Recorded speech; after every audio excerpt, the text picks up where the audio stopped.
receive it with all pleasure. I think that skewing it in the direction of, well, she's a mother now, how does that make you feel, is neither here nor there for someone who has been missing his daughter for such a long time. Yes. I will say that he does talk about feeling very saddened over what he calls a conspiracy over his daughter's whereabouts. He insists that the government do know where his daughter is. He also insists that Ahmed Salkida also will know where his daughter is. Now, Ahmed Salkida, yes, he's a journalist, but he's the journalist who for a very long time has been giving us information about Boko Haram. If you throw your mind back or cast your mind back to, I believe, 2016, he was actually declared wanted at one point by the federal government in connection with information, and he's in exile in the UAE. And so I remember at the time when people felt, oh, they're persecuting Ahmed Salkida, I can't help but put myself in the position of Leah's father and think, if there was a man who I felt had information about my daughter, I'd want them to do everything possible to give me this information, regardless of whether or not you think the way that you're reporting is maybe the best way. It's a very tough thing. But that's all we know for now. There's no other confirmation other than that. And I really sincerely hope that this girl is able to gain her freedom at some point. And thoughts and prayers, of course, go out to the family, because one can only imagine the level of distress that this man has been in for such a long time now. Absolutely. There are indications in the details of the story that Leah Sharibu might be in Niger Republic, living with, as she was forcefully betrothed to one of the commanders of Boko Haram. I was just curious. In the details of this story in the Punch newspaper? No, when I read about it yesterday. Because it's not in the Punch newspaper. It's not in this report today. So I was just wondering, couldn't the federal government reach out to the Niger Republic government, just to try to interfere or find a way to? But here's what's difficult about hostage negotiations, is that they're not the public is not privy to what exactly is being discussed or what is being done. So the truth is, we don't know the extent to which the federal government has put itself out there. And of course, the little bits of information that we did get, knowing that money had been exchanged for some people in some cases, led to a lot of heavy criticism, because it's a very sensitive it's a very sensitive space to be in. It's a difficult decision to make. As somebody who has a loved one, if you had a loved one that was taken, you would be willing to do almost anything, absolutely anything. But you also have the entire nation to think of, and what sort of example you're setting long term, which is a worry for the rest of us who, luckily or fortunately at the moment, don't have anyone personal in this sort of situation. So it's a tricky one, and I do have to say that the government is in a tough position dealing with this. Thank you very much. And I'm really glad that you put into perspective that this was simply a father reacting to the news that his daughter is alive. Remember, we've had rumors of, oh, she's gone. Exactly. We've had so many stories. Exactly. So you can understand his viewpoint. Well, thanks very much. Move on to our next story from the Guardian newspaper. Tunde, I'll come to you for this. Order Buhari Oshibajo governors to publish their assets, and this is according to SIRA, who've brought their matter before the courts. The Socio-Economic Rights and Accountability Project has filed a suit asking the Federal High Court Abuja to order the president and his vice president, governors and other deputies to publish details of their assets.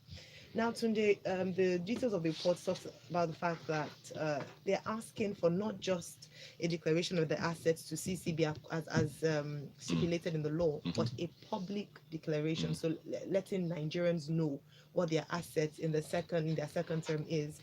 Please, why is this important? And if you can just please tell us your thoughts on this story. Oh, why it's important? I'll come to that last. It is extremely important, by the way. But on the legality or on the matter of the law, the argument is that the president, the vice president, and all other officials of public public servants are required to disclose to the bureau and not necessarily. It's not required by law for them to make it public. Yes. However, Buhari, during his campaigning and during his electioneering, and I believe sometime also after, while he was, in waiting, while he was president-elect, had stated that he will be making his assets public.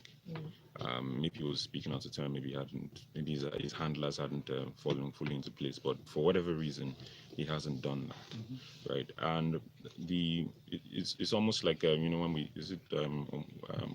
one of our election methods where you say it's an open secret ballot, right? So it's a public. It's a misnomer. You declare it, but nobody really knows what you've declared. Nobody has access to it, right? So what Serap is doing, as they often, have done and have proven to do, is take up those issues that, Serap, the way I describe it, like, the keeping our eyes on the ball people, because very often we get distracted by, things within the news cycle, a bunch of, other things happen. But they help us focus on, some of the more important things, right? Even if people are going to lie in those declarations, right? Let's have them published. At least we have something to measure against, even if it's only to limit the quantum to which public officers will pilfer the coffers. Let's start from somewhere. It isn't of much use if they declare this, quote unquote, in secret.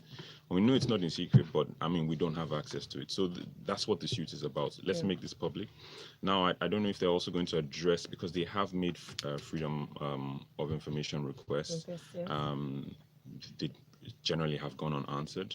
Lagos State, which is interesting. I think Lagos State and Niger are the ones that responded, but they responded with, sorry, this the FOI bill doesn't cover state governments. That is only the state assemblies that can make laws that affect the state and laws within the state, which is interesting. It would be nice to know what the legal impasse of that is. My assumption, and fully let me know, is that laws that are passed at the federal level cascade down to the states. So it's that argument is a bit interesting, but it's beyond important if you're a public officer, and especially we'll lay this. There is what's the law, then there's also a moral obligation. I'm really glad you mentioned a moral obligation. In 2015, when the president was first elected as our president, he actually did make public his assets. Remember, many of us then knew that he had 270 heads of cattle. He had 150,000 pounds in his account. So he did it. He did it at the time, according to him, because of transparency and, of course, his anti-graft war, and was leading by example. So one would wonder what changed. It'd be curious to see. It'd be curious to see what it currently is, and if his cattle have had a good yield in the time. Or perhaps his income has also his all sorts of things. It's really interesting to find out, but not just the president. And it's lead by example. You do it, and then you come to your cabinet meeting and say, guys, I've done this. I expect everyone by the next meeting to have followed suit, and it starts from there. But one could call this a conspiracy of leadership, because notoriously we know that anything that's going to force our leadership to be as transparent as possible with us, they tend to resist as a group. So here we are. All right, please keep your messages turning to Twitter at Smooth981FM Lagos. Tweet with the hashtag FreshlyPressed981, or send a message through the YouTube channel to subscribe, youtube.com/Smooth981FM Lagos. Folu, Vanguard newspaper reports that police smashed robbery syndicates that steals vehicles from churches. I'm glad that you laughed at that, Valentine, because they didn't smash anything. This, I think our newspapers have got to be so much more responsible about how they put out misleading headlines. Essentially, what we're looking at is, yes, there's a group of people that have been stealing vehicles, from churches, but there are also 3 teenagers that had been attacking motorists in traffic, grabbing and snatching bags. So yes, this is a victory of sorts, because obviously anyone who's terrorizing communities in whatever area ought to be apprehended, and that matter ought to be dealt with. And I think that especially people who are going to church, not everyone who comes to church and says God is necessarily there for God, are they? Because the tactics that the car theft syndicate actually used was to help move parked vehicles in church while other worshippers were inside. And we all know how that goes. Oh, brother, no, I'll help. Don't worry, I'll do this. And so they were sort of getting rid of cars that way. So they were caught. But also these kids, Hassan Lekon 19, Wola Bishay 18, Ismaila Ibrahim 19. They were interrogated, they said, and then confessed to operating between 4 a.m. and 7 a.m., saying that aside from attacking motorists, they confessed to specializing in snatching bags and telephones from unsuspecting victims. Whenever I see news of a confession that has been elicited by the Nigerian police, I get very worried and very concerned. These are young boys that most likely are a victim of our society. We see the hordes of homeless children, and I mean scores and scores of them, and they are aging on the street. They're aging into a life of criminality, and I keep talking about it because it really concerns me. We are raising wolves, and we're going going to wonder what's going to happen in a few years' time. These boys are simply doing what they need to do to survive, because begging has become industrialized on our streets. It's no longer people barely have any sympathy for anyone who's out there on the roads. The kids themselves are becoming so hardened. So seeing a headline that says police smash syndicate, there's no smashing here. I think this is a complete failure on us as a state, on us as a people, and that this is the level that we're at, especially for such young kids. And they're not the first, they're not going to be the last. There's so many of them. But it is a small victory nonetheless. So I'm glad that at least some people will not be terrorized. Some cars will not be stolen for a bit of time.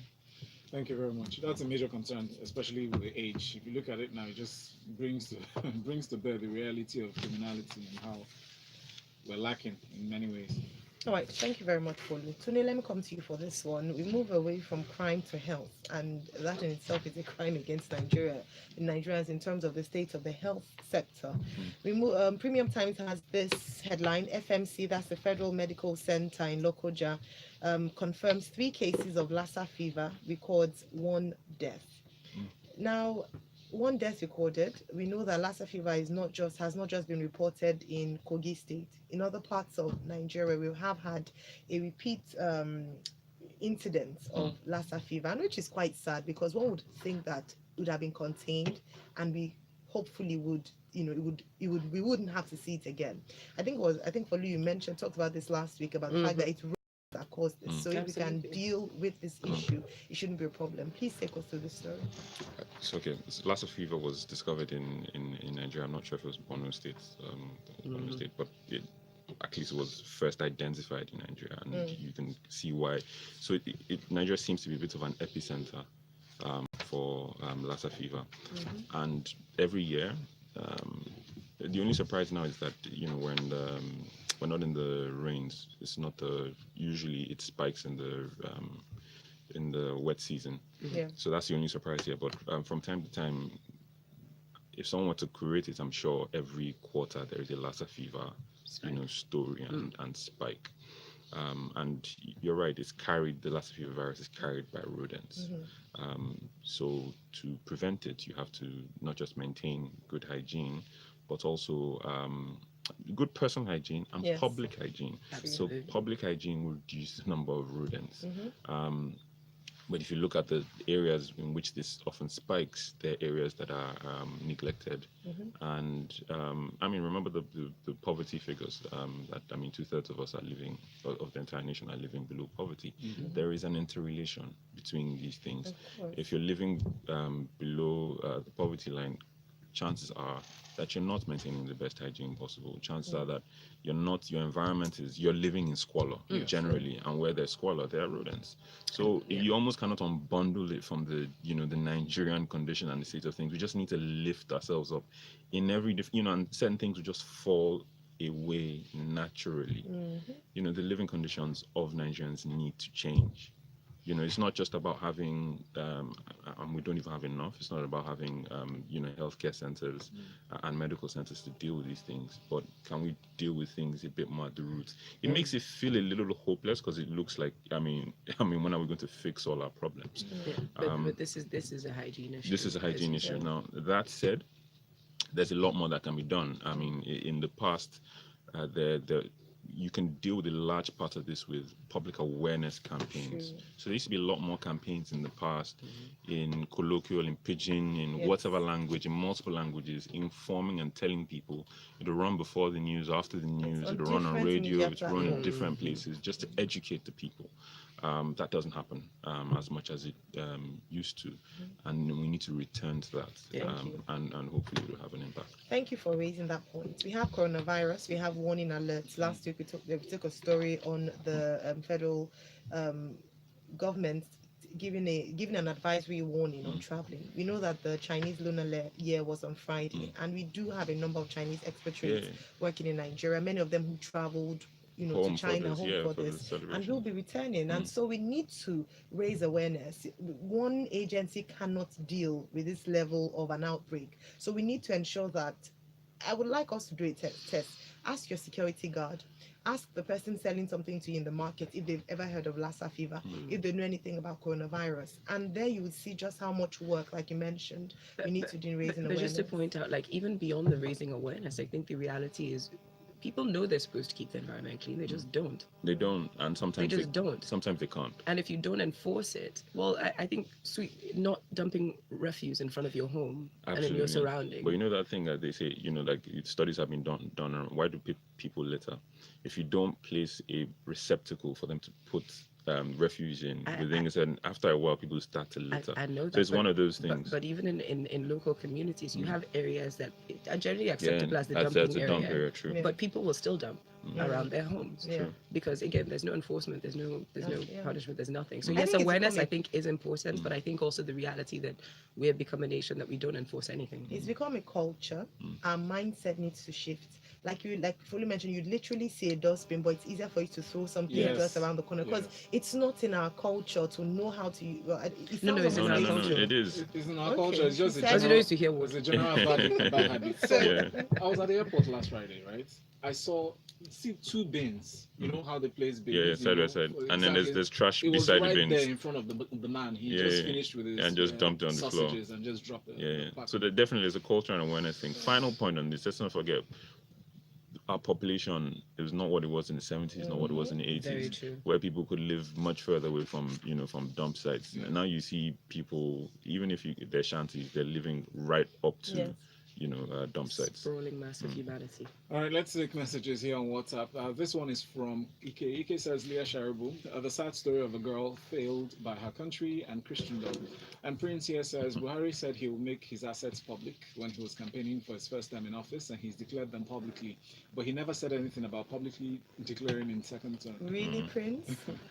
Dami says, why will the government claiming to be fighting corruption find it difficult to declare assets? Transparency and accountability is fundamental to anti-corruption. To refer to the man who said it the first time, Shan. Yes, he was did. mute So this it's time. true. So we're in this. So it was mute. So. It was quiet the second time round.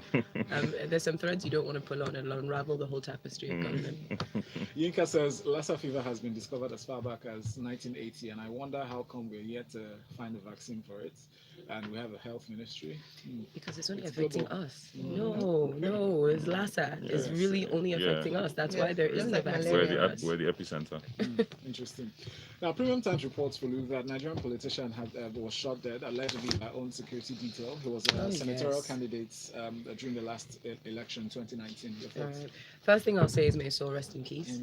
The next thing I'll say is I think that this is a tragedy that has been waiting to happen for so many people. The NSDC operative followed his principal, the late Ndubisi Emenike, to a celebration party actually for Mrs. Onoha, the APC candidate for Kigwe North Federal constituency, in a rerun election that was held on Saturday. And in the middle of the celebration, witnesses said that the NSDC operative was shooting consistently into the air when his boss was mistakenly hit by a bullet.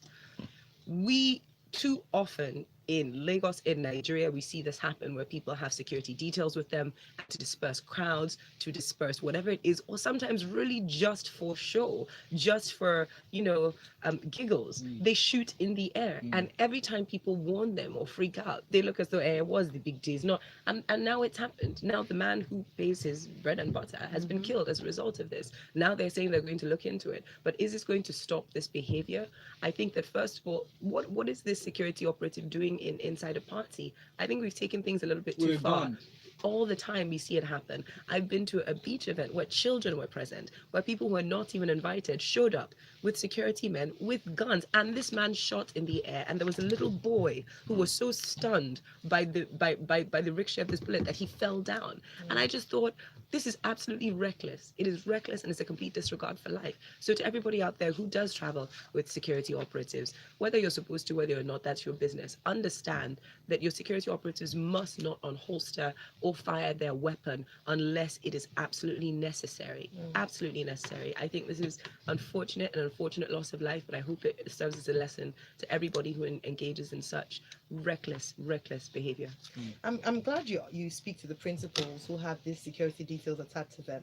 Who do you think should bear the consequences? Should it only be the security official, or should the person whom the security official is the person who the security official is attached to, but in this case he's been killed. In this case, so he's paid the ultimate price, hasn't he? Mm-hmm. So now they're just going to hold the security operative. Because like you mentioned, we've had other cases. So remember the case of the First Lady of Ekiti State, as well as others whose security. I think their principals careless. ought to be held responsible. It is that simple. The buck stops with you. You're the one that's paying for the service. You're the one that decided to endanger other people. If you feel so unsafe, you feel so insecure, please don't come out in public. Please don't be where unsuspecting civilians are. Don't do that. Stay in the. If they're hunting you down like that, then stay in your house.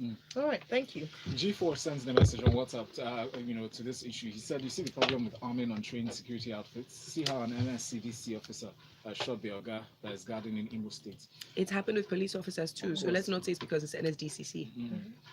Kenneth says, "Good morning, guys. On my way to work, going through Oshodi down to where the BRT bus is. You see these boys sleeping on a pedestrian bridge. I get scared most times because it's just 6 a.m. And Oyewale here says, it shows us a picture in a Very dirty picture. Yep, with trash everywhere. Thank you very much. All right, thank you. We move on to our next one from New Telegraph. Senate drops mace theft probe against Omo Agege. Now, in case you've forgotten, Senator Omo Agege on Wednesday, 18th of April, 2018, he snatched the mace during a plenary session to run out with him. He was suspended at the time. But please take us through this story, Tunde. They say they've dropped, and for interesting reasons too. I think that's the one that I found really interesting. But please take us through the story. Okay. The most interesting part of the story is the Agege in his name. I know where he's from. I know he's not from Agege, but it's just interesting. I guess from Agege.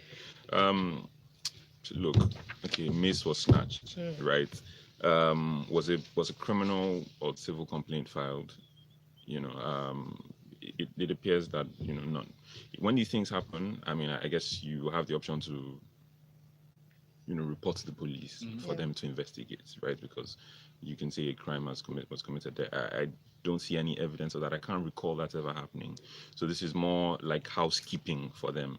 And they made the most ridiculous of analogies, saying if a bill that was not passed, in the previous assembly was not assented to, and there's a new assembly, we have to start again. So that's what I was saying. The most curious part of this story is that they said everything to do with the eighth assembly. It's gone. It's gone. Unforgiven. That's the point. So they're treating this as an in-house misbehavior. There's no criminal or there's no angle to this where this was reported.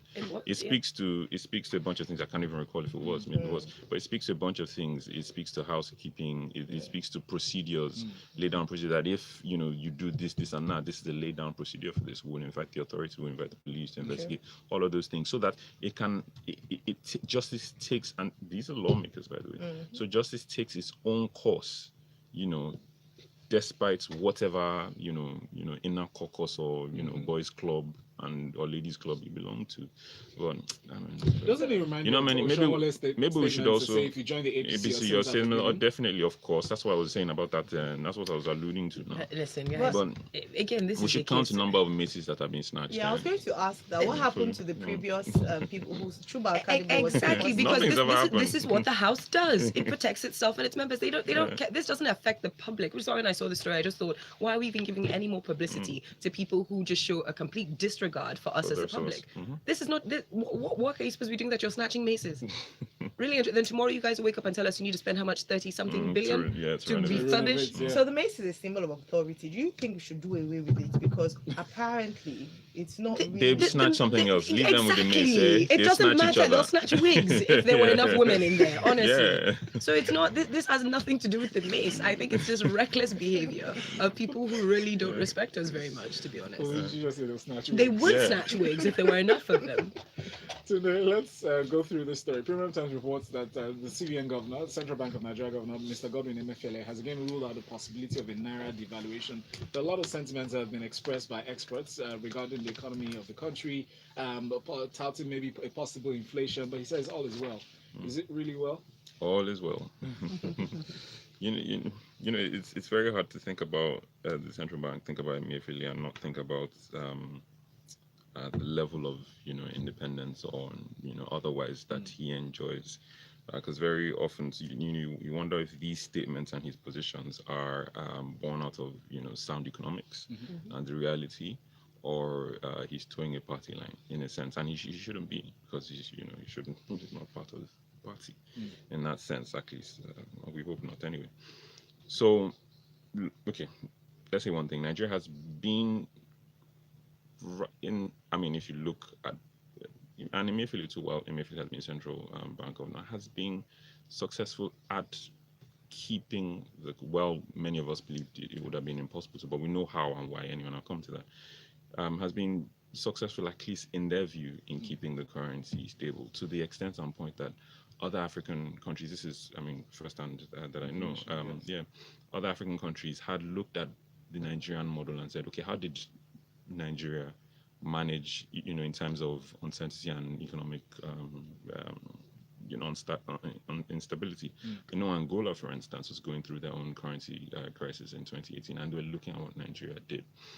But truth is, I'm sure it's very difficult to replicate what we did, because it was a bunch of, it was scattergun in a certain way. We did many different things, but they looked at it and said, okay, can we make sense out of this chaos and replicate it? Because there's an argument for keeping the currency stable, yes, especially in economies like ours. But the question is then, at what price? Thought that keeps coming to my mind. And okay, let's take his statements. He said, for instance, that he talks about all the reserves, that our reserves stand at 38 billion, and it's adequate to continue to defend the naira. He talks about the oil price, ranging from 57 up to 70. I think we should thank Trump for that anyway, in that spike, because nobody realistically planned that it was going to be that high. Then he says, look, there's no need for anybody to ever think that adjustment will happen. The CBN is able to meet all obligations.